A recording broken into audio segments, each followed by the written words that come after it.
There's some reporting that former President Donald Trump may announce soon that he's running for the White House again. What, if anything, should we make of that? Early candidacy announcements are usually a sign of weakness. Longshots announce early, and begin campaigning early, because they need a lot of time to build enough attention and support to persuade party actors and news organizations to take them seriously. Take, for example, former U.S. Representative John Delaney of Maryland, who announced his unlikely 2020 candidacy on July 28, 2017. But Trump's situation is different. It's at least possible that by jumping in definitively at this early stage, he could convince everyone else to stay out.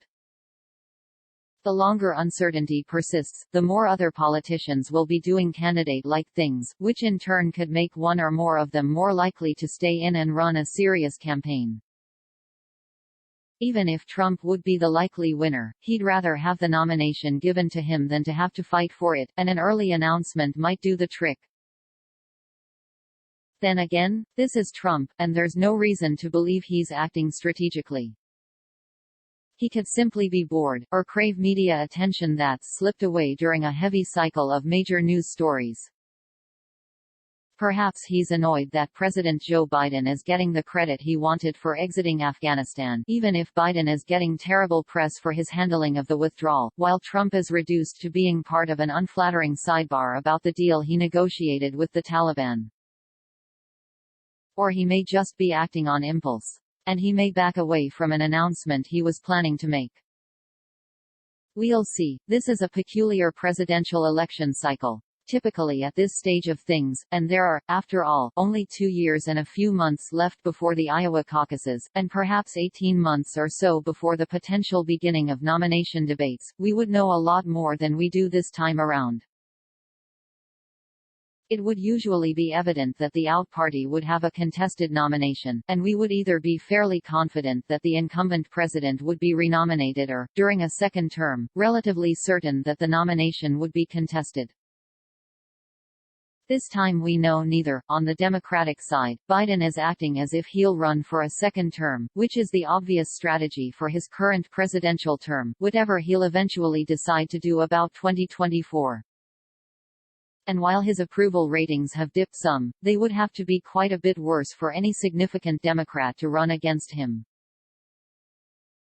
If, that is, he really does seek a second term that would begin after he turns 82. We probably won't learn anything more until after the midterm elections next November, and until then no Democrat is likely to do anything that even faintly smells of a presidential campaign. On the Republican side, it is all about Trump. Other potential candidates have been quite a bit more active so far than their Democratic counterparts, but it's still been a much quieter presidential election cycle than would normally be the case. No Republican wants to risk becoming Trump's target. Still, at least a dozen or so potential contenders have been doing the things that candidates do, only with somewhat more pretense than usual.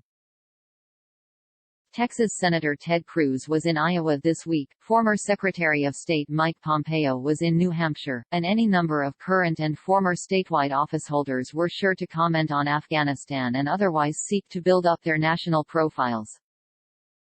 In other words, there is a normal presidential cycle developing, on the Republican side at least, even with the possibility that it will wind up being cancelled.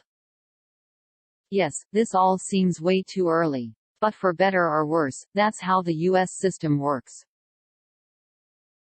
And there are some good reasons for perpetual elections. Political parties in the U.S. are made up of many thousands of politicians, campaign and governing professionals, formal party officials and staff, activists and donors, party-aligned interest groups and partisan media.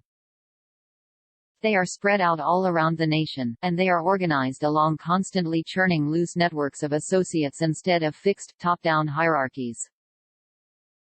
Candidates spend years running for the nomination in part because it simply takes a lot of time to meet those party actors, which is necessary, at least for candidates who aren't Trump, to raise the resources and put together the organizations necessary to seriously contest the nomination.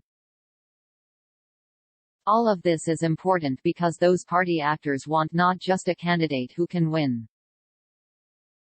They want a candidate who will, as all the presidents from Ronald Reagan on have done with only a partial exception in Trump, run a partisan presidency. Just as Biden is doing right now.